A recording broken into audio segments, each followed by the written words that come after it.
It's not even close. Wow. No, I'll tell you something that's crazy. ASICS in 2024 was my #1 brand. Outsold dollars, pairs. More than Nike, more than Jordan, more than New Balance, more than Adidas. #1 brand by a long shot. That's wild.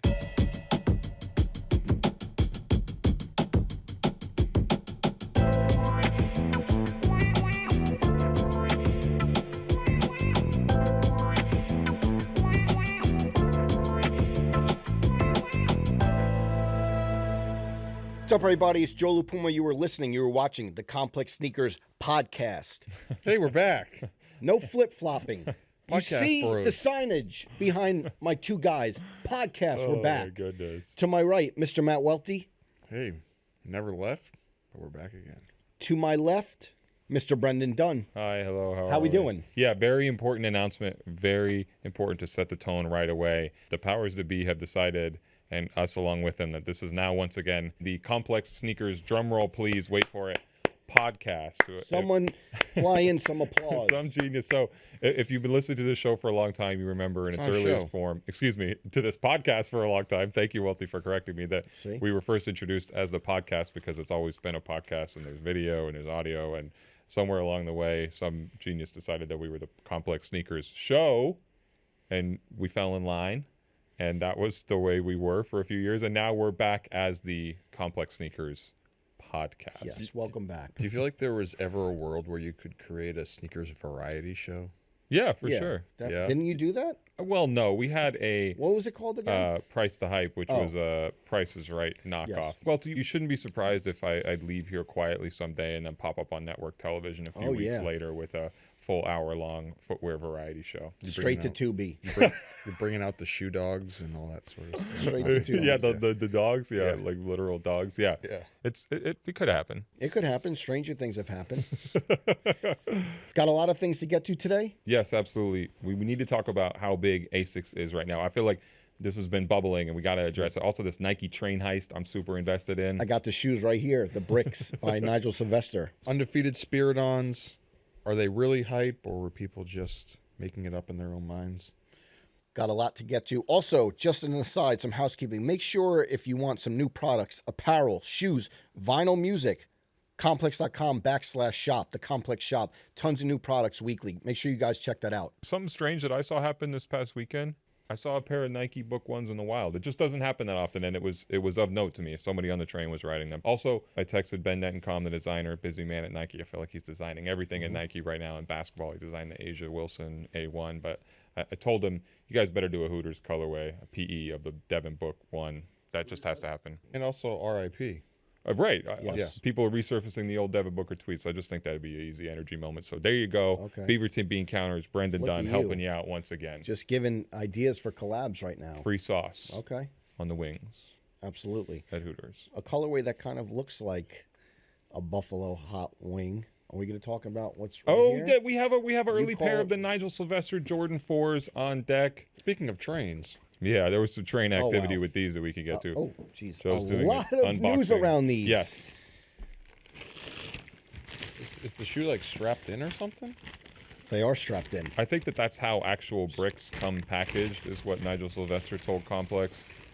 Go check that unboxing video from Nigel. He can do it a lot better than I can. It's very ASMR. I hope the mic's picking up all this crinkling paper and plastic. I talked to him when he was here, and I was like, listen, I think it's very tough to pull off. Have we ever seen really like a distinct colorway like this? What do you mean? Like basically to kind of invent or tweak shades of colors that we've seen a lot. I think so. Like what? I mean, Air Max 95s. You mean like this super tonal look? I guess I don't understand. I'm basically saying like how he flipped and tweaked a little bit of like it's not quite red, it's not quite orange. It's like exactly what he's saying, like brick colorway. Somewhere in the middle, a lot of different Yes. materials. Yeah. Yes. I don't know. I mean, I don't think we've seen a Jordan 4 quite like this before. I think the Jordan 4 Toro comes to mind, the red pair. I would Totally say, different I though. would That's say that's actually what I'm. That's just like the closest thing.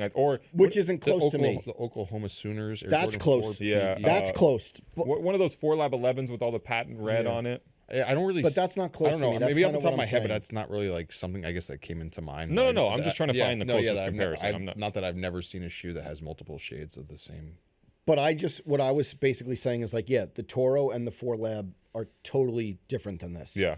Nigel Sylvester might have a top 5 shoe of the year on the way. looking And look, that way. look, we're Nigel homers. Nigel's a friend to the program, so call us biased if you want. That's fair. But I feel like people are super into this Jordan 4 collab coming from him. I feel like he has, we've said it before, a lot of momentum coming off the pairs from last year, the Jordan 4 RM, which ladder up nicely, if I can use some BS corporate lingo, into an actual Jordan 4. Bike Air on the back in the white. That's a beautiful touch. I'm not a big mini swoosh guy. He's got the mini swoosh down on the toe. On this one. It works okay on this one. I just feel like we got mini swooshed out at the end of the 2010s. His signature thing for all of his shoes. Sure. I just love the materials, and I love the colorway that it's not quite red, it's not quite orange. It's, like I said, mixing it up, the Pantone. And you said that a lot of people are interested in these, and we have proof of that. Yeah. There's a lot of hype behind these, and a new story that broke yesterday. Crazy. I don't believe it. This is one of the craziest sneaker stories I've ever heard. There's an indictment. Or made up sneaker This is not made up. This is real. in There's marketing. an indictment. Reminded me of the Lufthansa heist in I mean, Goodfellas. people take charges all the time. We always have a fall guy for something. Here's what happened. There's an indictment in Arizona breaking down these train heists that have been going on. The Department of Homeland Security investigators say that these heists have been going on for 15 years now. They've increased in frequency over the past 2 years, and that oftentimes they involve people targeting trains that they know goods like Nike sneakers, sought-after products are going to be on, and they are basically pulling off train heists for the sake of Nike sneakers. Nigel Sylvester's Air Jordan 4s were caught up in this. We're talking millions of dollars of sneakers total. We're talking people hopping onto trains and cutting the brake hose so it triggers an emergency stop. Butch and then Cassidy and the Sundance Kid Yeah. showed up and stole the shoes. fleeing into the desert. The first thing I thought of was the Breaking Bad heist scene. Authorities putting trackers in the packages so they can watch in real time where the shoes are being transported. I read the legal documents around these. There's these things that they're labeling Nike master cases, which are bigger boxes with 6 pairs of shoes in these boxes, and basically deputies and, again, Homeland Security investigators are The saying Lone Ranger showed up and cracked down on the case. So what exactly happens? How does this affect the release?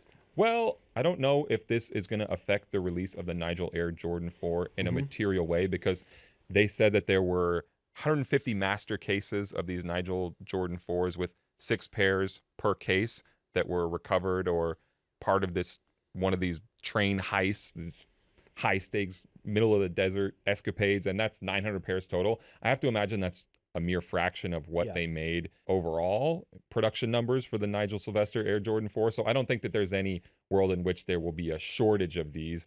I feel like maybe some people have to take a little bit of hit on their stock, but I don't think that will really see. I mean, if it was super limited. If this happened to you and you were releasing a shoe, how would you feel? Obviously, an unfortunate situation, but for it to be such Wasn't a that big... what Marcus said? That they fell off the train? Remember? Wasn't that one of the excuses that he said, that maybe that people in Memphis, Is that what he said on Full Size Run? or I think that was one of the theories floated out there. So is he Obviously- absolved now, Marcus Jordan, after all these years? Totally a joke. A huge news story. So how would you feel? Like, obviously unfortunate that this happened, but in terms of marketing and like it going into the mainstream news. It's a good marketing moment, I think, even though Nike obviously does not want to be losing millions of dollars of product over a few years. But Welty feels like it's a calculated marketing moment. Tell us about this. I think a lot of people feel that way from the reaction on the internet, Which is insane. When this story got shared in my group chat, the first comment made by my friend Remy was, "Oh, really? 1,985 pairs? I know it's Air Jordan 4 and they didn't come out in 1985." Well, that's one of the figures around it. There weren't 1,985 pairs of the Nigel Jordan 4s, but go on. Okay, but the fact that 1,985 pairs is a number that was stolen from a train of Air Jordans. Meaning 1985, the year that like the what Air he's Jordan wearing 1 right now. first came out. It just seems like a little bit too much of a coincidence, and we don't believe in coincidences around here. So rather than believing in coincidence, you're believing that Nike conspired with Homeland Security investigators and people who are allegedly working in concert with cartels in Mexico to cut an emergency brake hose on a train. I don't know. It just seems a little too much of a. It just the number just seems a little too odd. That it's like this huge. It seems like a huge marketing buzz. But you're mostly kidding, right? You have to be joking. Okay, 50-50. 50-50? Yeah. Really? Really? Did you read any of the legal documents? No. Did but, Remy? No, but Okay. I just don't believe it fully. The district attorney's office in Arizona cooked this up on behalf of Nike Inc. Wouldn't surprise me. It wouldn't surprise. No, it would surprise you. If we learned that, you have to say it would surprise you if Nike was involved. I can't even say it. It's too absurd. Hey, who knows? Look, Dick Tracy over here cracked the case. I just think this thing is super interesting. And I love these moments where we realize these criminal enterprises being involved in sneakers and these groups that the investigators are saying no, that this specific train has Nike sneakers on them. And also some of this stuff happens in broad daylight. One of the heists that they're describing happened 11 a.m. Eastbound trains heading through Arizona. And again, they're hopping on the trains, they're cutting the brake lines, the train has to stop, and then they're just fleeing with the sneakers. There's descriptions of cops seeing the white vans and where they're driving. And again, they're putting tracers in these boxes and then arresting the people later and saying, hey, we see these things that we're calling Nike master cases with 6 pairs per box. And these things only come from the distributors. The consumer shouldn't have access to this. There was another batch of them. This is from November 2024. This is near Hackberry, Arizona, where cops recovered more of these master cases. They said 30 of them full of Columbia Air Jordan 11s. They put the value of that at $41,000. So yeah, just a incredible, thrilling story. We need a movie of this. Yeah, true crime on Netflix. Yeah, I'm gonna 3 ask, episode short series. Maybe we write it. I'm gonna ask the people at Homeland Security if I can ride along for one of these. Okay, let's cast this. Who would you play in this story? One of the investigators, right? The guy behind the desk. Yeah, definitely. You know, stroking his mustache, trying to put the pieces of the puzzle together. Who would I play? The mastermind behind the heist? I know who he is. Who? Train conductor. The train conductor? No? I could see that with your overalls, Maybe. stripy overalls. The overalls I don't own. Wait, yeah. do you think I would be the mastermind behind the heist? Yeah, you could be the criminal mastermind. You could be Okay, the playing the heel. puppeteer. You could be the Okay. person, pulling the strings, as it were. Although I kind of look like a conductor today more than he Yeah, I does. know. All Can I right. read you some excerpts from these legal docs? Sure. The burglars often target containers with visible high-security locks, use reciprocating saws, bolt cutters, similar tools to defeat the locking mechanisms. No shit. This isn't interesting to you? Bolt cutters? No, that's okay. Okay, well, sorry for doing the research. No, and no, reading. sorry. Yeah, no, you did do the research. Yeah. I thought you were going to say, oh. You want to hear from Remy some more on this? No, don't want to hear I from would. Remy, but also... Really? Remy's going to break this down for us? He's like, I pulled up the documents. He's sifting through the documents. They use bolt cutters to cut the locks. Hello. Look, I'm just telling People you were what stealing my Homeland Huffies Security... back in the day using bolt cutters. I'm just telling you Okay, sorry, what the sorry. primary source said. I thought- Okay? okay, go ahead. Suspects have also sabotaged the train signal system by cutting the locks off signal boxes and then cutting the control wires inside. And now Okay, do I have you back now on you're- board? now you're cooking. Not on board the train Now because you're you'd be the cooking. criminal mastermind. Okay. They said it's a dangerous act, creates dark networks on the rails. I mean, this... Is someone going to make a... Like, why don't we do it? Okay. Right after we execute my Shoes by the Door rotation vertical video series, maybe we start working on this feature film. Yeah? Got access to Nigel. Should we FaceTime him, see what he thinks? Get a quote? No. I don't think he wants to go near that with the quote, but yeah, BNSF Railway, eastbound trains parallel Interstate 40 near Needles, California. So if you're driving around there, keep your binoculars on the ready. Maybe you might see a heist in action. Head on a swivel. Yeah, it reminds me too of the new Fortnite season because you could do train heists in that. Might as well be speaking Russian, but okay. Okay. Okay. What else is happening in sneakers? Nothing else quite so high stakes, but I feel like it's been an interesting week. It has? Galaxy Foamposite trading post. I went out for that. Yes, you did. The release of the Galaxy Foams. It was a cool event. This was where Nike in New York was asking people to submit things that they would want to trade to get a free brand new pair of Foamposites. This is another one of these sneaker quests. Welty, you and I have talked about. The Tack Out? Yes, Tack Out New York. This is in the Bronx, which I'm happy they're doing events in the Bronx. They don't get as much love as they should when it comes to sneaker culture events like this. A lot of people lined up in the snow. People were trading in lightsabers, stuffed giraffes, a TV. Some guy swore he was trading in his wedding ring. I kept saying, dude, this is not your real wedding ring. But he was like, my wife okayed it. Didn't come from Uncle Dom, I'll tell you that much. That's an important distinction. Sorry, I just had to say it. No, it's worth mentioning. There was not as much energy there as I thought there would be. And also, I think that the Galaxy Foams have been received well, but are not as much of a grail as they were before. And even like going back to last week where Puneet was on here talking reselling, and he was like, oh, I think that's a $600-700 shoe, or What are $500 we or at? $600. I think you can get a pair of Galaxy foams for like $350, $400 maybe, which is not that much considering the retail price is $230. I think, and I was saying this to Brendan yesterday, that I think with like the re-release of all these like grail level shoes, right? It's just the realization of like getting to this point where you're old, and that if the young kids aren't into it, then it's not going to matter as much as brands want it to. Yeah, kids run everything. You know, as much as we want to hype up energy around a shoe that we care about from 15 or 20 years ago. Because we remember it being legendary. Yeah, if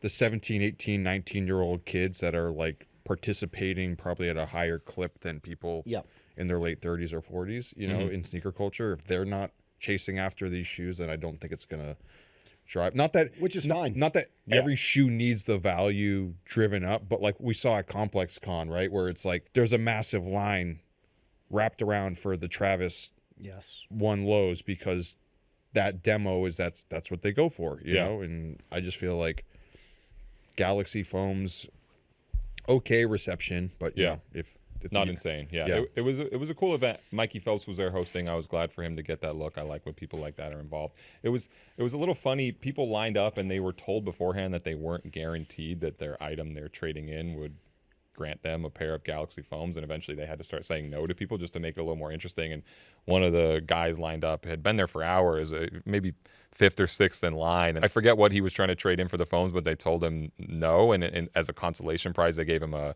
automatic reservation for the foam. That's cool. On the sneakers app, which, you know, you still get to buy them, you still are going to get a pair. You're just not getting them for quote unquote free. Yeah, but he was visibly upset. He was like, what do you mean? I'm participating in this thing. I waited for hours. Why don't I get it? He just had to go back out into the cold without his foams. And then they had to make this announcement. They grabbed the bullhorn and was like, remember, you're not guaranteed a pair of these. So just one of those things where people getting rowdy a little bit. No, it really wasn't a rowdy release at all, if you want to call it a release, but just a reminder that I think sometimes the sneaker quest, if they're not totally dialed in or people's expectations aren't totally set in the right way, things can go a little wrong. And I don't think the event went wrong, but just like this. Do you think that, because I know you had mentioned this when we talked about sneaker quest for the first time, where you were like, hey, I like the idea of the sneaker quest, or like the brand activation or the retailer activation around things, but you know, you feel like it could quickly jump the shark and go a little too absurd. Are we edging towards that way with the needle or not? I think we're edging toward that. I don't think that every shoe needs that. I think that there are a lot of people employed at Nike whose job it is to create energy around shoes, and rightfully so. When a shoe like this pops up and their boss or their director or their VP says, hey, how do we create some energy around it? They execute and they do something like this, and fair play to them. But I don't think we need that too frequently. I don't think we need to make every big release a thing where you have to jump through hoops or do 50 push-ups. Do you think that with this year, I was just curious about that, because it feels like as a whole that Nike's viewing this as like their comeback season to some extent. I feel that way. But do you feel like they do have some good product on the way, but they're like, Nike obviously being like a marketing company, they're a product company, but they're a marketing company, right? Yeah, there's this old adage of Nike being a marketing company that sells shoes. Yeah. Do you think that they're gonna, you know, pull out all like the bells and whistles and sleight of hands to try and get the brand back, rather than just like, we know we have a banging slate of product up? Or do you think it's like 50-50? I think there's a lot of sleight of hand, because I think that the sleight of hand you can do easier or make happen quicker than you can new interesting product. I think it takes way longer to turn the product pipeline around than it does to turn the marketing effects around the shoes around, if that makes sense. I'm just curious to where it's going to be come like October, November, if like this whole IRL activations continue. Like, I bet it's probably going to slow down, because the ROI people will just get tired of it. Yeah, exactly. You don't want to be working that hard for a shoe every single weekend. Yeah. One of the big shoes that released this past weekend was the Undefeated Spiridon. We have a little leak here. There are 2 more pairs of Nike Undefeated Spiridon collabs coming. I showed both of you these. I like these more than the first pair. Also, these are not going to be as limited. The first pair was limited to just 1,000 pairs. I saw a lot of complaining and grumbling. I feel like it's like manufactured hype on this shoe, because let's just be honest, like I feel like that Undefeated Spiridon, it's a pretty good shoe. The first pair that released. Yeah. But if there wasn't the 1,000 pairs attached to it, a lot of the people complaining wouldn't have even wanted the shoe in the first place. I may be a little out of touch with this one. I feel like that one is a pretty quiet shoe. Yeah, but I do feel like there were complaints. What, they couldn't get through on the website? No, before the shoes released. Because there's only 1,000 pairs. Yeah, but I felt like The those one that complaints- debuted at ComplexCon? Yeah, that same I one. feel like, oh man, I don't know. That, to me, that's not the shoe to get mad about. Exactly. I would agree. I would agree with Especially that. because, like, to me, my reaction to that was like, okay, I know people want the shoe, but I'm like, I feel like people were lying to themselves or lying to me when they were complaining and being like, Yeah. this is limited, I'm mad. I'm like, there's been a lot of good Yes, Spiridons for the past couple months. You could get the OGs But super also, easily. Like, people, let's not pretend people are like... hitting me up being like, oh, should I fly out to New York, for the weekend to try and cop the shoes? And I'm like, no. Yeah, But yeah, I do think that... But you never would have thought that with this shoe anyways. Yeah, I do think that the shoe settled in a nice place of like, it's not reselling for that much. You can get a pair for $250, $300 if you really want them. For a pair they only made 1,000 pairs of, Yeah. So it's like, well, but I'm what I would hoping- say is I think I was in Kith last weekend and they have the OG still on the shelf. Again, if you want Spiridons, that's the one to me. Yes. But anyways, Undefeated has 2 more pairs. I like these significantly more. And for anybody who was complaining, the good news is these will be way more available than the pair that they only made 1,000 of. There's a white pair, which I think looks really nice. Black pair as well. They mix in a little more of that Undefeated OG style coloring with the olive. These will not be as widely available as stuff like Undefeated's Humara or Undefeated's Air Force Ones that were everywhere, but some more juice coming from them on that. So I'm glad to see it because I'm a Spiridon fan lately. I'll call myself a Johnny come lately if I have to, but like I feel like there haven't been that many opportunities for people to freak the Spiridons, and there just aren't that many collabs out there for the shoe in total. So I'm happy to see a little bit more flavor mixed into it. yeah, I remember a couple of weeks ago, me and you both went down the massive Spiridon rabbit hole and just nerding out on the office. You had found that image of the inflatable Spiridon in the Boston Marathon. Yeah, I've been in the Spiridon rabbit hole for In the a Spiridon month straight. Yeah, exactly. In the spirit, very much. But yeah, 2 new colorways. That's a little leak, a little exclusive for you. Should we get to what we're here to talk about? Yes. Yeah. Yep. We have a special guest. Long overdue, I feel like. Yeah, we've been talking about Are we late bringing on this Brian topic? Or were we the just... topic, yeah. I feel like maybe a little bit, but it's still worth talking about because Absolutely. it's what's going on. We want to welcome our friend, the founder and owner of Lapstone Hammer, also someone who particularly we got him to come to speak on this ASICS boom that's happening as he's had so much history with them. We want to welcome in Brian Nadav from Lapstone Hammer. Brian, our friend, welcome. Thanks for having me, Good guys. to see you. It's Last great to time be I here. saw you, Paul George sneaker shopping, 76ers. Okay. Hasn't worked out the way we thought it would. Didn't really You pan know, out. Didn't pan out. Yeah, they're going through some stuff, but maybe some good draft picks next year. We'll see about that. We'll see. I mean, as much as I love the Sixers, I was a proponent of firing Daryl Morey Oh, You didn't trust the process? before getting rid of Harden. Okay. 2 years ago, look where it's got us. We got 2 bad contracts, Embiid, PG. Can't get out of those. listen, you're here for ASICS. Maybe you're exactly. GM. Maybe who knew 76ers GM in training. Brian, you're here to talk ASICS. What do you got on feet? So right here, this was from our second dip dye project. This is the matcha pair.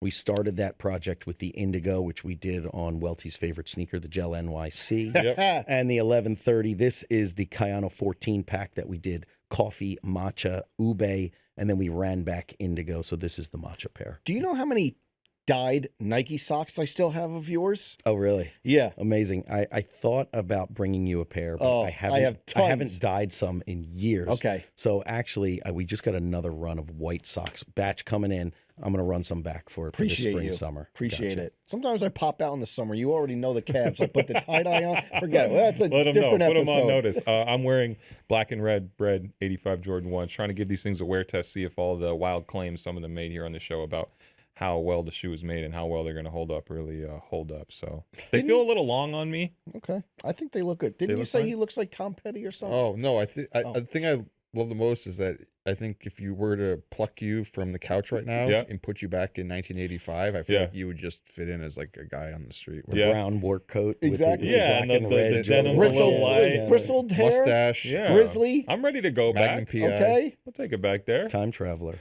Joe, what are you wearing? I'm wearing the Ame Leondor 993. And the Canadian tuxedo? Come on now. I almost did that today. You know? But Beef and Brock's.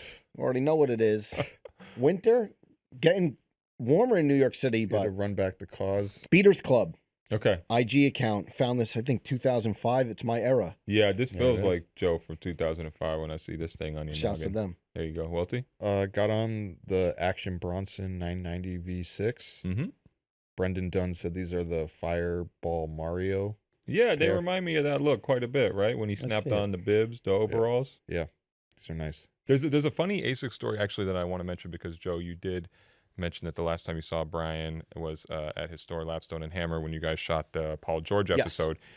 Jose, the director on Sneaker Shopping, told me an anecdote about that day, and I think it was before you showed up, Joe, but that the gate was still down there at the store in Philly, and that there were a bunch of teenagers outside banging on the gate trying to get in, and they maybe looking to see if they could see into the store a little bit. And what Jose said, and Brian, I don't know if you remember this moment or you were there for this, was they were there because they wanted to buy some ASICS before they went to school that morning, or they were cutting school to buy ASICS sneakers. And this is just a story that if anyone told us 5 years ago and we were talking about silvery mesh ASICS 1130s or Kayano 14s, we would have said you're insane. That's a fabricated piece of marketing. But this is the world that we're in, and this is why we have you here, because you have this relationship with ASICS. You sell a lot at your store in Philly. So just wanted to have a conversation about where the brand is right now and everything they've done right in the past few years. Do you remember that moment? I do remember that moment. That's a real thing? That moment replicates itself. Yesterday, my wife was in the store, and she said there was like 4 teenagers who literally cut school. It's like 11 a.m.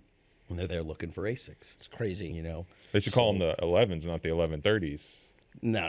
Yeah, right. No. The thing about ASICS is that the energy of this is primarily inline, right? Yeah. And people don't know, like Air Max 90, Air Max 95, Pegasus, Spiridon. Today, 1130s are banging. 2160s, Kayano 14s, Nimbus 10.1.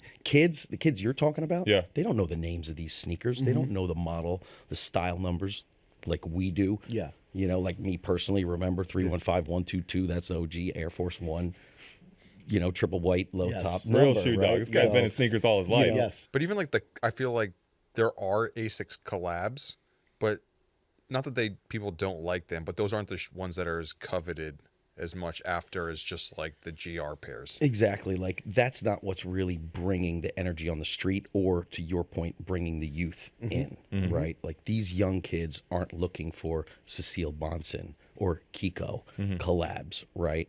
They may be Bodega, Kith, hidden, but that's not what they're really gunning for. Yeah. Right.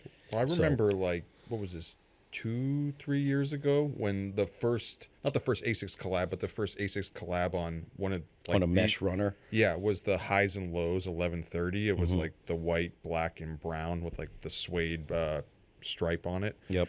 And I remember getting those and being like, wow, 1130. Like, because I remember working at Dick's Sporting Goods back in the day in Foot Locker, and the ASICS were the shoes that you sold them to like old white guys who wanted to go running, or they were like the doorbusters on Black Friday for like $49.99. Right, Like, $39.99 on with sale, a lot of right. the shoes, like New Balance and stuff, there's like tangential stories. Like, you know, in Philly, New Balance has always been like a street shoe as well. It's not just like a suburban dad shoe.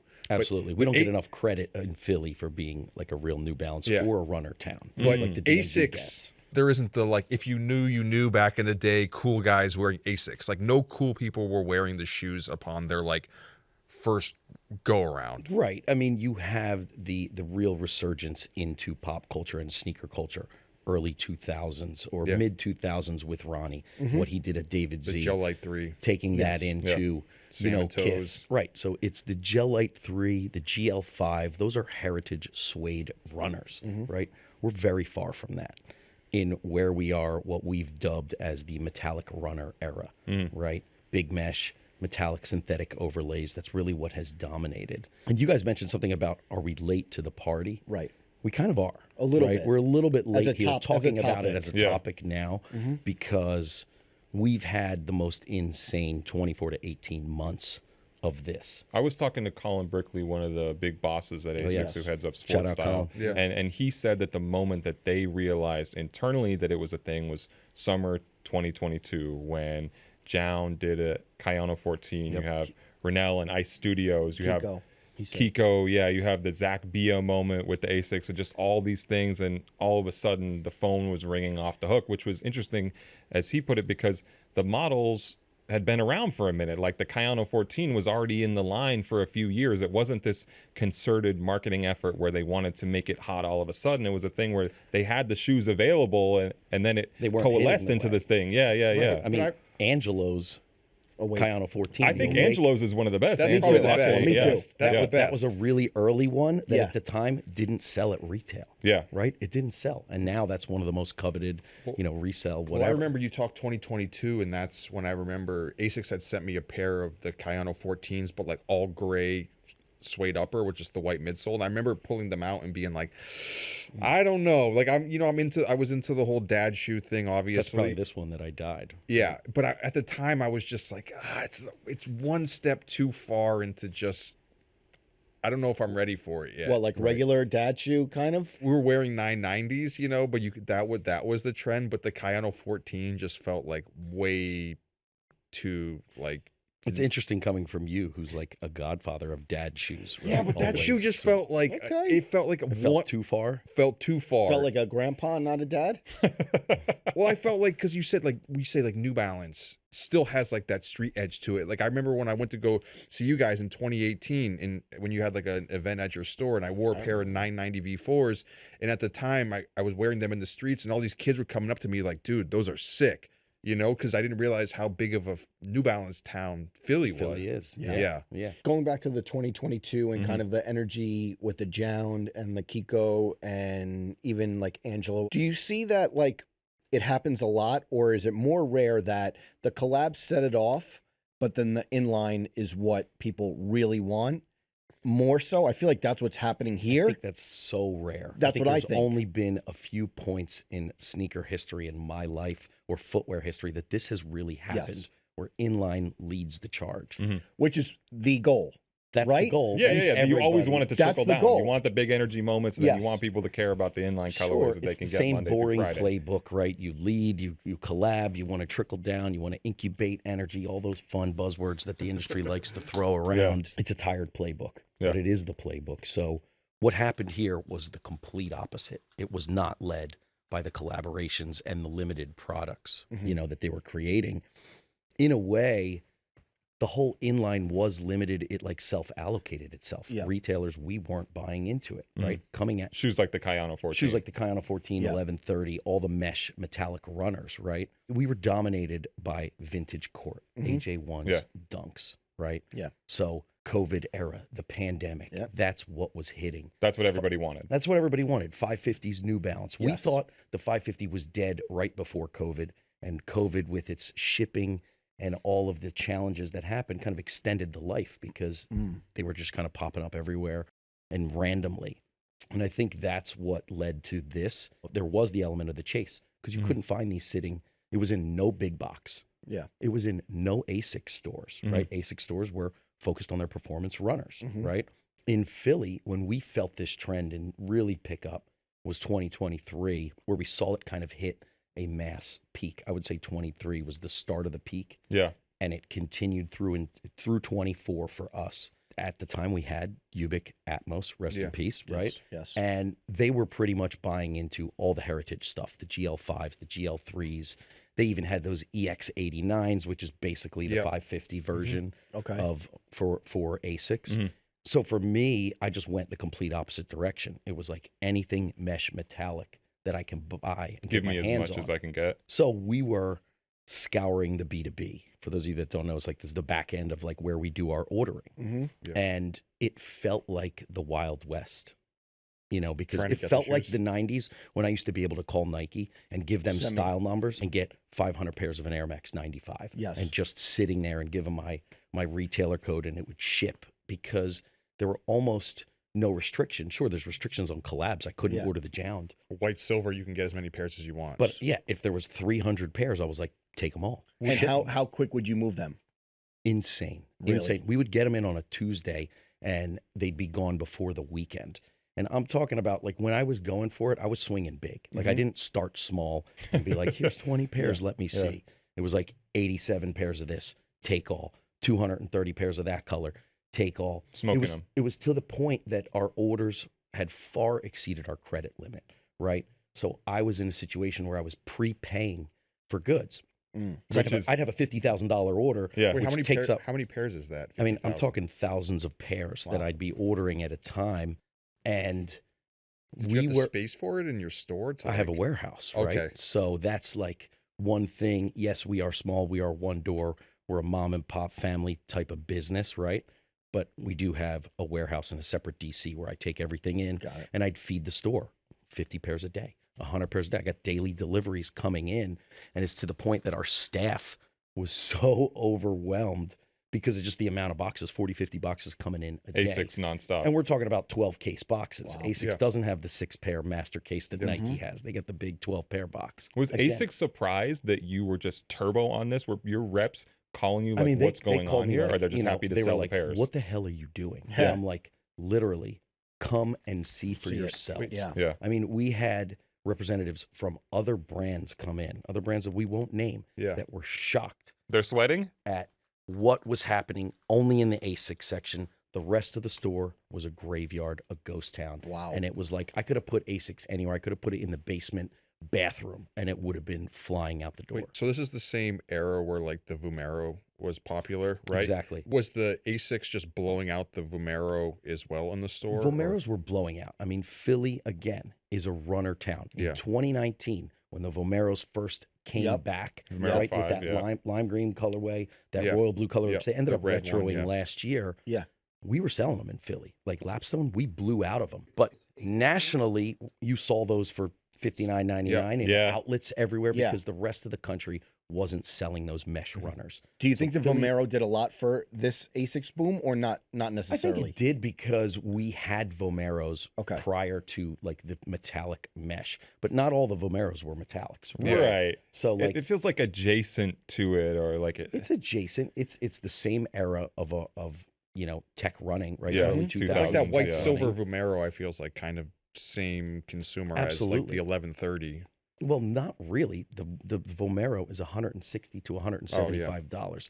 ASICS was winning Because it's like $120. Retail was $95 Oh, on yeah. an 1130. Now it's $100, but Yeah. it's still cheaper than anything almost anybody else has. And that goes right? a long way. And I know from your conversation, not to Yeah. eavesdrop, but Colin kept bringing up $100. Yeah. $100. And like, you always hear that we want to make them affordable, but it seems like through the conversation that you had with Colin, $100 sticking point was very important. Yeah, I But think that was the especially price of the shoes too, though. Like, that was like the price. But if they were going crazy, you could have rose them more. They You could have rose rose- them 3-4 times. But I mean, when they since first then, when they but first didn't. came out, they didn't. it was like the 1130 was like a budget point shoe of the. It was, but guess what? It doesn't feel cheap, Yeah. right? Like, it's affordable and it's less expensive. But to the untrained eye, But they were you only look 80 at it, they it were only looks like a $80. Vomero, right? A Vomero is Yeah. almost double the price, Yeah. right? I So- never thought about that, just that price comparison. I wonder, like, if, like, the average consumer, if there's some persuasion that just the actual aesthetic of the shoe does to convince them that this is a value shoe and you're getting a lot for $100. Because to me, and this may be galaxy brain level thinking here, but, like, if you see a Dunk on a shelf and that's a $100 shoe and you're like, this is a leather, relatively plain basketball shoe from the 80s, and then you see something like the 1130, I don't know what the relative margins are for Nike versus ASICS on those things, but you see this other thing looks way more technological and way more modern, and you might think $100 for this shoe is a better buy, a better value, I think better comfort than $100 for the Dunk. There's a lot of better value there. And again, that's the point of it, right? Jordans are north of 200, aside from ones. Well, not those, but, so ASICS weren't lasting, right? So in Philly, I didn't put them on the web because they were getting botted immediately. So everything I did was in-store only. ASICS getting botted? Yes. GR? I ASICS wanna getting go back- botted is insane. insane. I want to go back ASICS on that, but yeah. getting botted to the point that it made no sense for me to do that because it was bringing in droves of 15 and 18-year-olds that we haven't seen come into Lapstone that these kids were like, oh, I came in here with my dad a couple years ago and he bought me a pair of Jordans, you know, or whatever. So these kids were flooding the streets, coming in and buying this stuff up. Resellers were coming. Yes. So we had to kind of combat that. Hey, they'd be sending people in, and you could see when they would send the random guy in, like For Kayano 14s. for 1130s, for How many Kayano pairs 14s. would the random guy try to buy? Well, he would come in and be like, I need that silver shoe, you know, and we'd be like, get the fuck out of here. You know? What's the cadence of them coming in? What I always love about, and you always hear like the old head, what I always love about is like you go into a store that you visit a lot, but you don't know what's going to be on the shelves. What's the cadence of when you get replenished of these? I mean, Is it sporadic where like you may just be able to walk in and a new shipment came in or what? Oh, yeah. It was every day we were getting new stuff. And because I was attacking and annihilating the B2B, they've since restructured and reprogrammed their entire You ruined it for B2B. everyone? Yeah, I really did. I really did. Me and a few other the homies, which you guys know, were just annihilating it. And to the point that I think once they started getting some big box involved, Foot Inc., JD, Snipes, because we were tiered higher, we actually had higher priority in the ASICS B2B system. So when I was digging 800 pairs of a Kayano 14 cream black, right? Yeah. What they call the plum or whatever, I was taking somebody else's orders. Yeah. And the beauty of it was my credit couldn't even handle. So I would prepay for it. Yeah. Shout out to American Express Platinum, right? You Boom. know? I know the points are insane. The points know? are insane. So A I paid few for hundred it. pairs of 1130s and a free trip to what? Cancun, right? we're going Delta On the One. points? Sorry. So yeah, free trips to the Super Bowl. There we go. You know, so I'd prepay for it. And so ASICS was just releasing my orders immediately. And I think that the fact that my credit limit couldn't handle the amount of volume actually played into some of the success of me being able to get that many pairs. Yeah. And it wasn't. Colin called me after they saw what was going on after a few months and was like, what the hell's going on? As long as you're not backdooring this. And I'm like, dude, this is all, I'm not even putting it online. Like, come in and see for yourself. You talk about JD Sports, but like their allotment. Didn't you walk through Times Square? I've told this on here before, but just that one day, it was after I had been to the new Foot Locker store opening on 34th, and I was walking to the office, and I saw this moment that you're describing happening in front of your store of just kids lined up, and I'm like, what are we lining up for? And in my head, again, outmoded way of thinking, being late on this thing, I'm like, yeah, there's some Jordan coming out or some Dunk colorway that people can still squeeze $36 out of if they flip it on StockX. They're like, we're here for ASICS. It's like, I love this world, though. I love, Amazing. And to me, that's why I love retail so much, is like being a part of that energy, helping to cultivate it, and then also riding that wave and then seeing it play out in real time. It's incredible. Okay. So we mentioned New Balance, briefly. For those who don't know, it's Philly, huge, like 990 town. But have you seen ASICS take over New Balance in Philly? Absolutely. I mean, is it close? It's not even close. Wow. No, I'll tell you something that's crazy. ASICS in 2024 was my #1 brand. Outsold dollars, pairs. More than Nike, more than Jordan, more than New Balance, more than Adidas.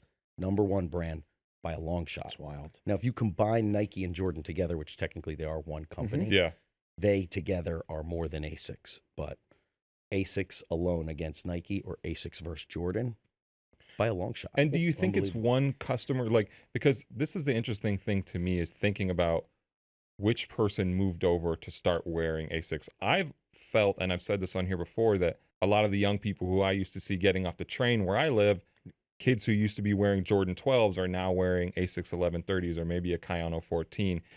Do you feel like it's the same guy, or are you just getting older? I am definitely getting older. I don't know. Do you feel like, can you pinpoint which customer moved over to the ASICS? Like, is it the New Balance person? Is it the Jordan person? Is it all the above? That's an interesting question, because I probably went from vintage Jordan. I mean, Air Max 95s were still heavy, but I went to New Balance. Do you think there was another step, Jordan, vintage, like heritage Nike to New Balance, and then New Balance to ASICS, or a lot Jordan to ASICS and skip? I don't think it was Jordan to ASICS. Okay. I think it was more of what you're talking about. Okay. That guy who was wearing runners, who was the Air Max 95, the 90 guy, the New Balance guy that has moved over.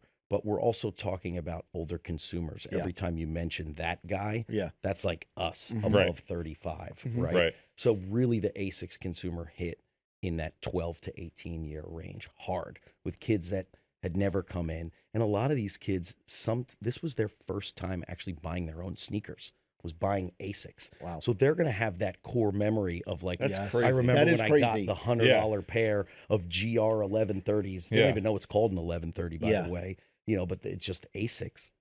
Whereas our core memories were like buying retros. Isn't that just so weird though? Because it's like I mentioned before, but like a different generation, like the shoes just weren't cool. Like if you had told 12-year-olds in 2004 that they were getting ASICS, they're like, "Oh, what am I running? Cross country?" You know, like they wouldn't believe it. It's interesting because they weren't cool, but running cross country, like the runners like who I would study in Long Island who were like the best, and like I'm very like I'm always clocking like what is the best people. What always Kayano, and I know that maybe off field or off court they weren't like with jeans and sneakers, but there is something to say about the function. Every sub 5-minute miler and sub 4:30 miler, they were training in Kayanos. Well, this is the interesting thing too. I was talking to Colin at ASICS about just the status of the brand over the years, and he said, look, we want to remain a performance running brand, a brand that makes performance sneakers. And he said, we will, even if we have to,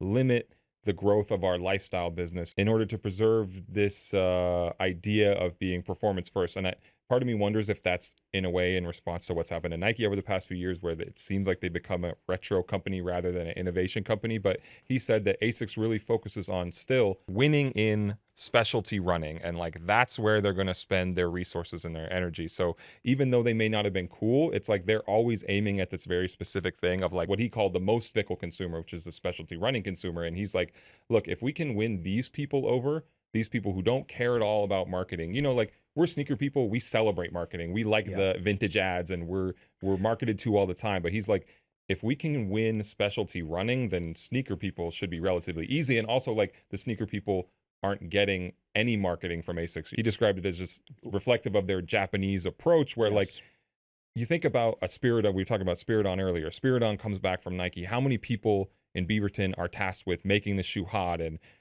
developing energy around it and throwing this event or getting it on the feet of these people?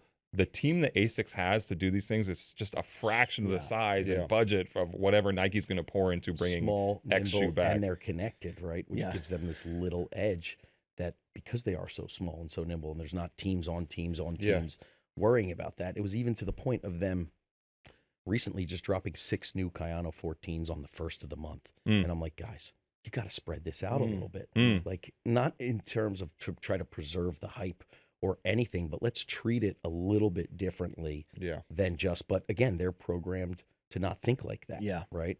I also heard too that like someone had told me that there's just so like when it comes to collaborations, just like because their business on that is so small, that there's just so much money tied up in the whole Kiko thing with ASICS that they just literally don't have the resources or funds to like try to do projects with anyone else. So they're kind of like ride or die with that. But I feel like executives give Kiko a lot lot for help setting it off. Well, Kiko was the first one who pulled the Kayano 14 out of the archive, according to Colin Brickley at ASICS Sportstyle. So they very much trust him and feel like he has this sort of crystal ball where he knows what's going to be hot and he can help stamp those things. But I think that's a super interesting one because Kiko Kostadinov is not really appealing to us as sneakerheads or sneaker people. It's for the fashion guy. And like, I ignore a lot of the Kiko stuff just because I feel like it's not for me. But then once in a while, he'll have a shoe where you pop up and you're like, I like that pair, but you're not consistently checking for it. But in this quiet way, I think he very much set the tone for what's happening in ASICS right now.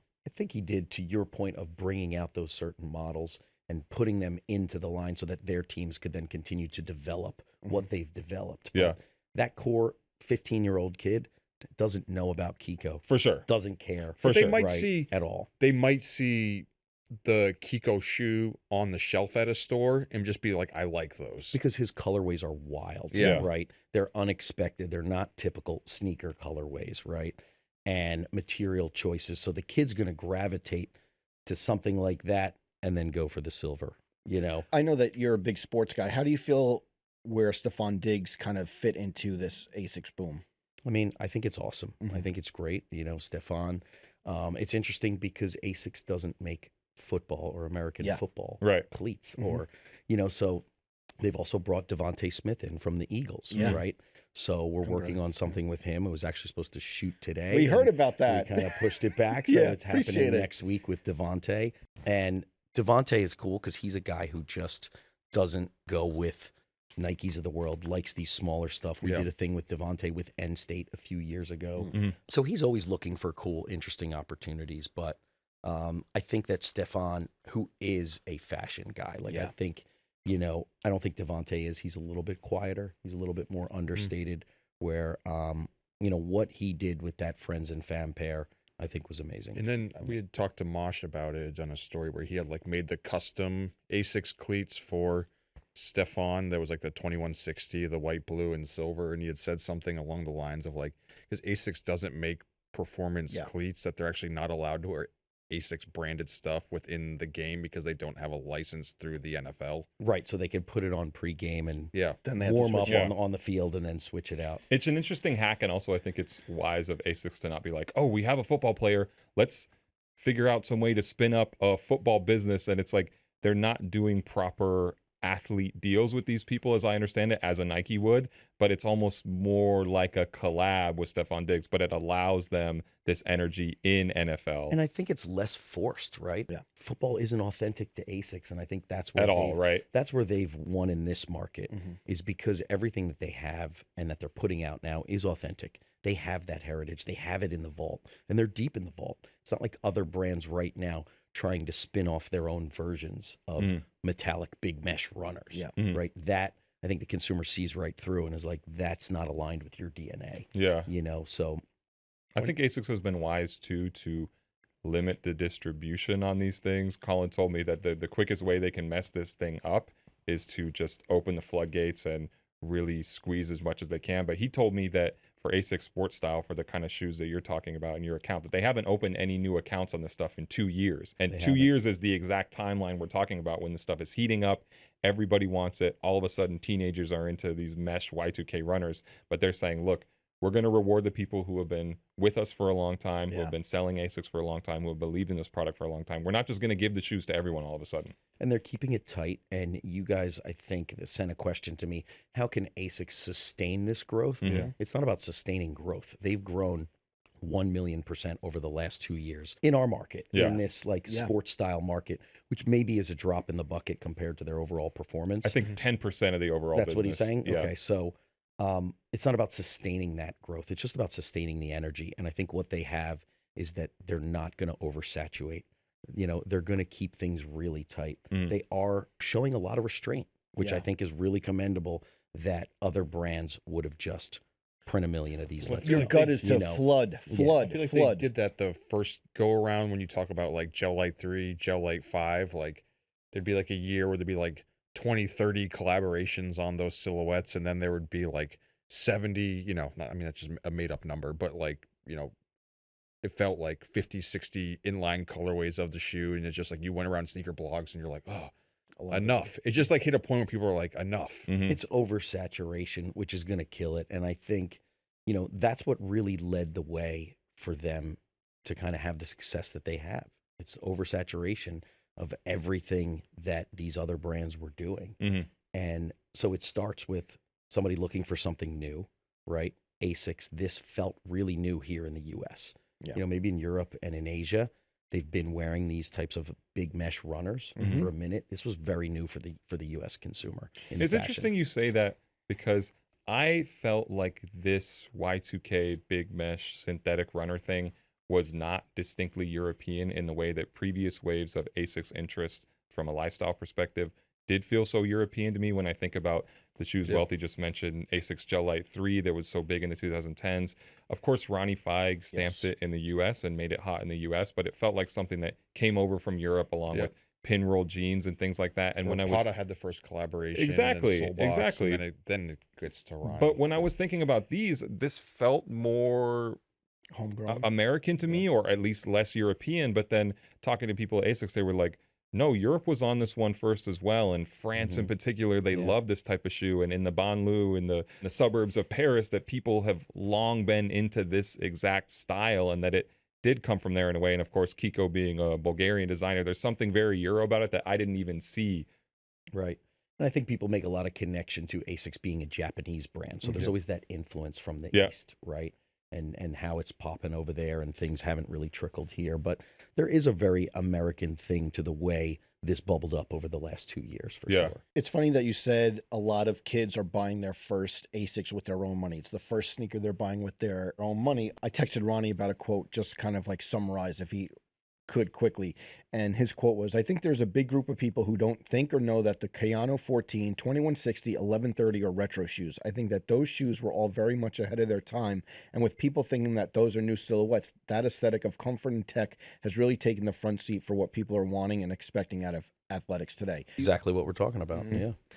It's crazy that some kid will think this is a brand new silhouette. A lot of kids buying it. I mean, because they'd never seen it before, right? Because they weren't around when it first came out, or when that first came out, they cared about a Dunk, or they cared about a Kobe 6 in its original run, or something like that. But I feel like you could actually, not that you can't run in like any shoe, but you could actually conceivably like run in that sneaker. Like when we were growing up working at Foot Locker, it's like sneakerheads would try to convince you that, Air Max 90s are really comfortable. They're like, no, they're not. Like to run it, like to train or to do anything in. They're just like, they were just shoes you could wear around, but they had no actual real like athletic premise in that era.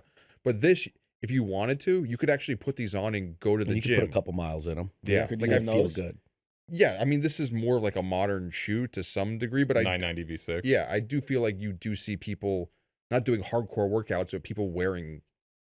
Right, we went for a run yesterday. I was at the wearing gym. The ASICS Performance, whatever, Kayano 30s or whatever it is.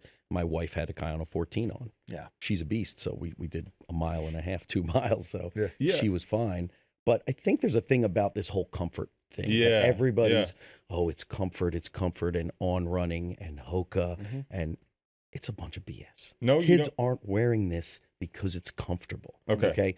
They might be wearing it because Jordans were uncomfortable. Okay. And Dunks were uncomfortable. But that's not what's drawing that kid to cut school, to wait for us to open the gate to come get a pair. Not because they need a comfortable pair of shoes. It's because it's cool. It's because it's new and it was fresh, and it wasn't what their dads and their uncles were wearing. It wasn't what was flooded out there, right? It was new, it was fresh. It was a way for them to kind of have their own identity with it. Yeah. That they've happened to be comfortable is a plus. Yeah. That will continue them wearing. Yes, you can run in it if you have, but that's not the main reason that there's a lot of articles being written out there that that's why Hoka and On are winning because of comfortable. Sure, I think those are winning because of what has happened with Nike over the last couple of years. Mm-hmm. Mentioned it before, and it's just like something to kick around in my head. So do you think that the same consumer, 17-year-old kid who's going out to buy the ASICS has any interest in buying Band 1s or Galaxy Foamposites? Absolutely not. I mean, even what we've seen in the last 2 weeks, and I know you guys touched on this, it really does feel like Nike is coming back. I wanted to ask you about that. It feels like Jordan is coming back. On and the it's offensive, a great right? feeling. On the offensive, they're pushing, it's out there. But guess what? There was no kid under 21 years old that asked me for those. There was no kid. The Band Jordan 1s. The Band Jordan 1s. Did you get the 5s? Yo, 5s were an anomaly because they hit the youth. The youth were coming out like crazy for the 5s. Why do you think? I mean, one fatigue? Not one different fatigue aesthetic. for sure. Yeah, totally know the different history. aesthetic, Totally yeah. different aesthetic, right? The Galaxy Foamposite means nothing to these kids. No, right? I'm melting. Absolutely not. To us, it does. Yes. But that's our story. That's not their story. Yes. Yeah, it's a good point. So again, the 5s were new. They were fresh. There was no quote unquote hype around them. When I pull them out of the box, my first comment was, damn, these are clean, right? Same. The black Nubuck was as dark and as clean as I've ever seen it. That classic, piping, these are reflective ashy, tongue. these don't look right. None of that. That white edging.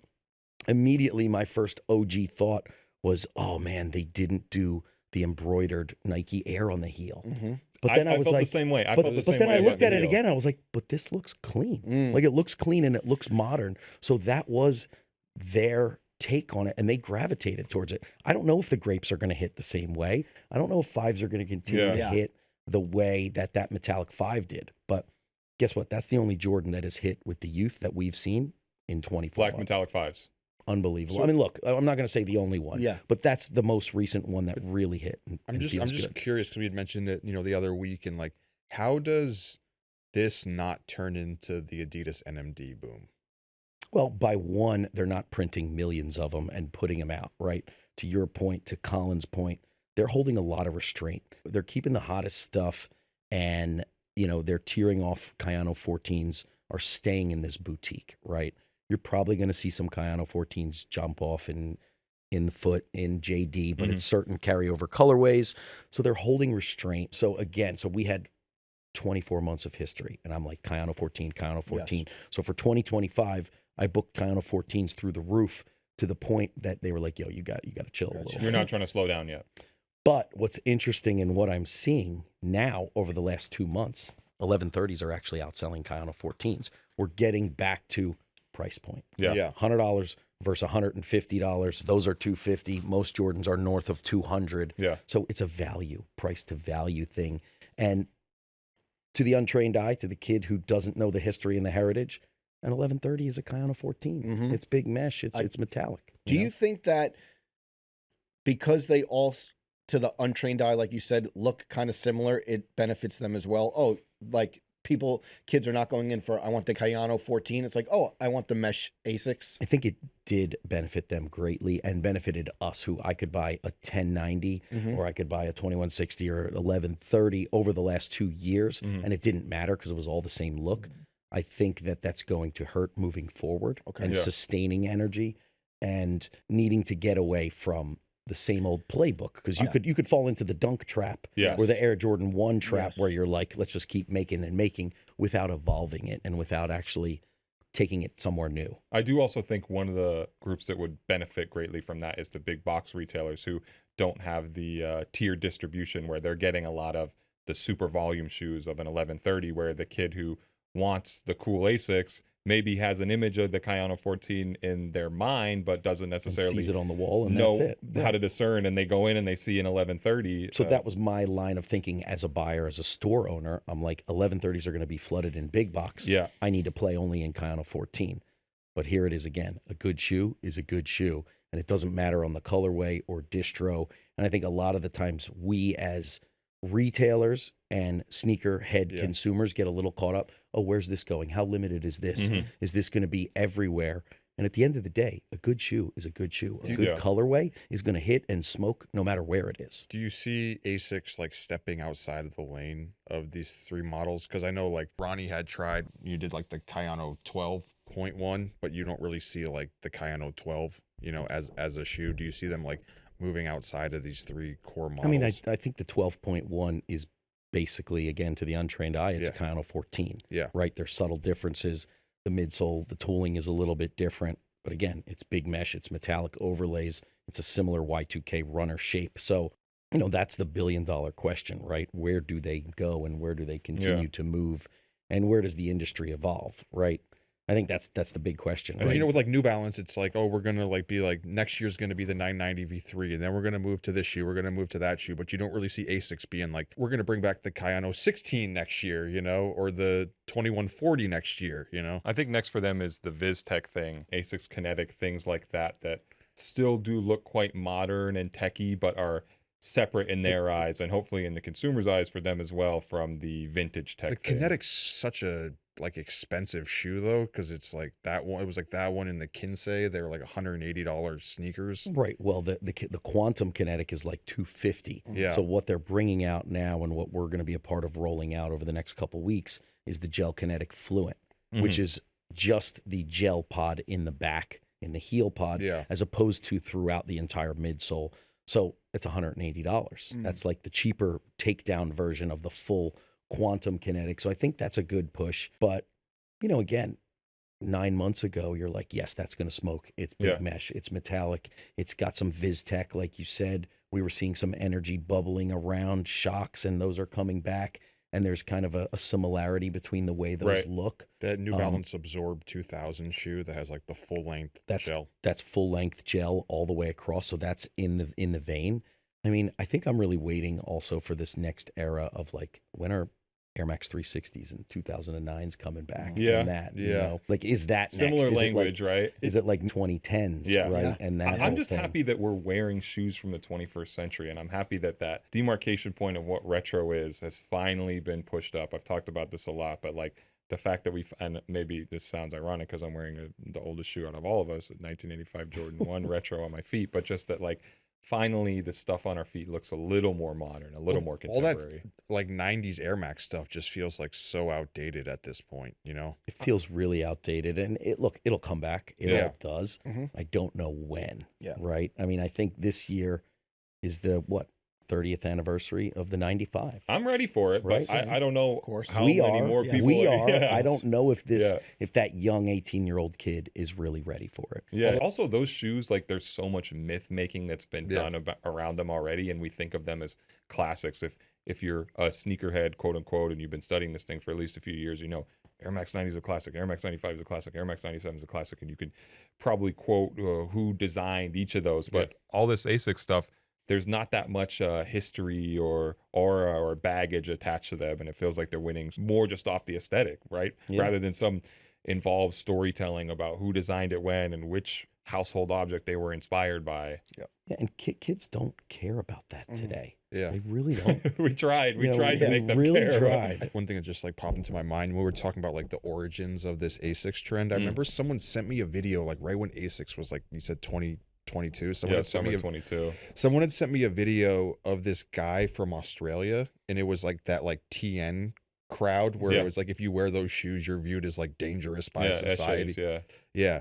And the dude had a collection by his door, and it was all like the gel quantum ASICS stuff. Like all red gel quantum ASICS.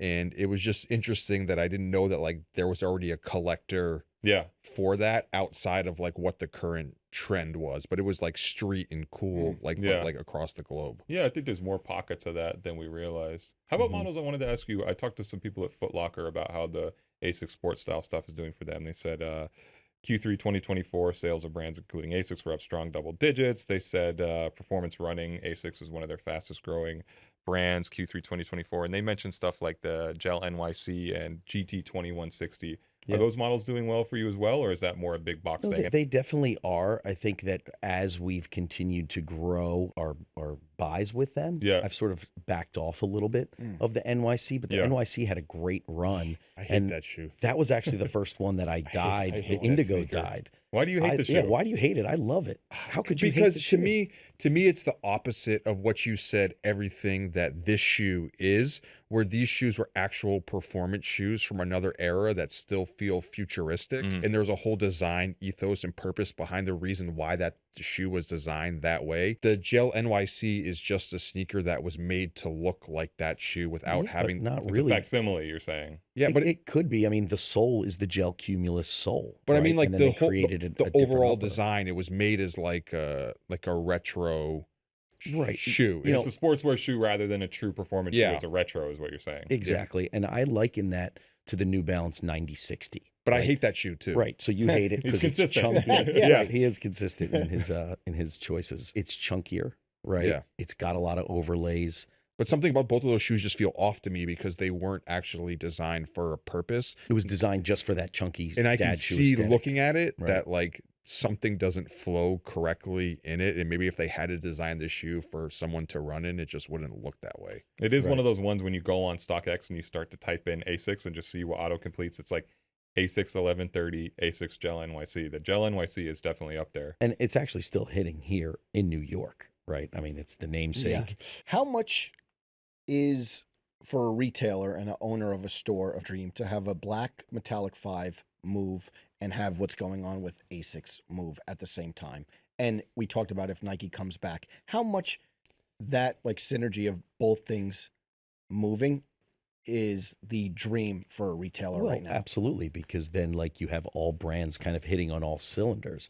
I think one thing that happened with us specifically in Lapstone and specifically Philly was that while the rest of the sneaker world was crying the blues and couldn't sell anything, we were blowing out of ASICS. So even other retailers that had it, that I was talking to in different parts of the country, They're like, you're moving this? I was like, I would buy everything from you. Wow. Just send it over to me. So it was really hitting in Philly. So at the time when it felt like another sneaker apocalypse was upon us and nothing was selling, we were selling ASICs like I've never seen products move, inline products again. So to me, one time that I saw, that I remember, if you guys remember early 2010s, the polo boot craze. Yeah. You remember the Ranger boots, Yes. the Hudson, the Oxfords, all the duck toe boots. That was all inline product. And it wasn't special. It wasn't collaborative, but it was selling like crazy. And again, that was a very Philly thing. We were selling polo boots like crazy, outselling Timberland, outselling Nike. Polo boots for a couple years overtook. So it's a weird niche thing that I see it as a similarity to Well, I heard 15 that, like, years ago. in Philly, like during like 2020, when like stores weren't like allowed to be open, that some of like the retailers would like secretly open up, and then there'd be like 300 people lined up just to buy 990s. I don't know. That sounds like a little bit of a manufactured story. Remy in the group chat? No. This is I this is our think friend, that's what Richie, it was. our friend Richie Rojas. Oh, Richie, who works at the New Balance store. Or I where think he used to work there. Used to Yeah. work there. Yeah. Richie's an amazing guy. So I believe Richie because Yes. I don't think he's a liar. But I mean, we opened back up in like June of that year. That's when it was like sort of acceptable to reopen. And I'll tell you, it was like Black Friday every day. So it was just insane. People were home for 3 months. There was money to burn, right? It was a crazy time. Crazy time. I was going to CVS like, I'm so thankful to be in a CVS. You know? Let me ask you this. Does the ASICS business that you're doing help fill in the vacuum left post Yeezy? Because I feel like a lot of boutique stores rely heavily on Yeezy. I know people who were putting in as many Yeezy orders as they could. SNS just filed for bankruptcy, and one of the things mentioned was that after the Yeezy business fell out, they were missing out on this huge chunk of revenue. And I felt like there was a lot of doomsaying when Adidas Yeezy went away and people needed stuff to fill in that gap. Do you feel like ASICS helped you do that? I think it definitely did. You know, Adidas almost fell off the face of the earth for accounts like us. Like, what else was there to buy, right? Ultra Boost was totally dead. NMDs were done. Samba hadn't really picked up yet at that time. Yeah. So it felt like the end of the world for Adidas at that time. And it's a huge vacuum to fill, right? It's a huge void, right? We were getting ridiculous numbers. Like at Yeezy, we were getting 500 pairs per color, per drop. I mean, Jordan Brand selling them easily, I presume. And selling them out, And then even when they didn't evaporate, they were still fast movers. So they didn't sell in a day. But as a retailer, if I'm turning it within 30 days before I got to pay the bill, that's as good as gold right there. Yeah. You know? One thing I want to mention too, I spoke to someone at StockX about how much ASICS have been moving on there, which feels strange to me that there's decent volume because, again, when I think about this ASICS wave that we're discussing, it doesn't feel like there's huge resale products or like it feels like you need to go to a reseller to get it. Yeah, right? They feel a little bit more accessible, but they said looking at sales so far this year compared to the same period in 24, ASICS sneaker trades have more than doubled year over year. Wow. StockX has seen 25 straight months of year-over-year growth from February 23 to February 25 for ASICS. They said last month, they set a new record for unique ASICS products traded in a single month. Let's guess them. Top-rated silhouettes for ASICS on 1130, Kayano Kayano 14. Yeah, exactly. So even there, despite this, again, maybe this is just my opinion, but despite this not being like average selling price on a resale market being that high, people are just trading them nonstop. Well, I think that that is probably owing to the fact that there's actually more of those sports style ASICs in the market. As much as we're talking about they're holding restraint, there's a hell of a lot more of them in the market this year, Q1 of 25 versus last year. Over Q1 of 24. So there is restraint, but it's still growing quite a bit. It's still growing. I mean, Big Box now has them. JD, Snipes, they have them. They didn't have them. I think JD is doing the heavy lifting for them when it comes to volume. Especially when it comes to styles like NYC and 1130. You can just go to the store, we talk about a million times, the store right here in Times Square, and they just have a whole ASICS It's a wall of that ASICS. stuff. Right. So it's interesting that that's happening, but I do think the peak was last year. Right. I don't think it's over. I don't think ASICS are dead by any stretch of the imagination, but we peaked for 18 months. And I think the peak isn't there. It's not dead. But so it's interesting that they're selling more now. We're selling more now because we have more inventory, right? Do you So- speak much with the people at ASICS? Have you been to the headquarters? Some of the people yeah. that Colin mentioned to me, Lindsay Sweeney, who helps run the lifestyle business out of Boston, or Go Suzuki, who was kind of on top of that whole organization in Japan. So shout out to Lindsay Mhm. and Lillian, who's the head merch, Mhm. and Colin, of course. Yeah. So we were just out a few months ago in Boston. Mhm. They brought out like the top 8 accounts. This group is called the Tomo Group. Tomo in Japanese is friendship. Mhm. So it's an Okay. interesting way. It's not tier 0 or it's Yeah. not Right. like you guys are so cool. It's just this friendship group. And it's a way that they look at their top boutique accounts, kind of moving the needle for them, you know, by providing some energy. They brought us out there pre-lining, right? What do we do with all these brands, whether it's Nike or Jordan? They bring us out. They want to pick our brains. They want to show us product that's coming down the pipe, get our feedback because they still have some time to make some changes before those lines Sure. are cooked.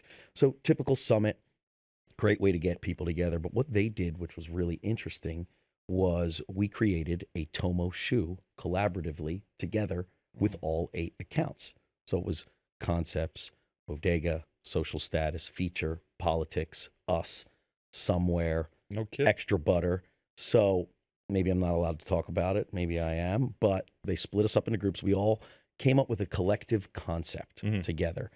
You know, we had a great idea session. Then they split us into groups to actually go design these sneakers. Yeah. So we got to work with the designers. We got to dig through the material library. We got to come up with our own version. And in some cases, there were multiple designs that were made. And then they brought us all back together and there was a vote. Also, not just within the retailers, but also all of the ASICS team. Yeah. And they got voted.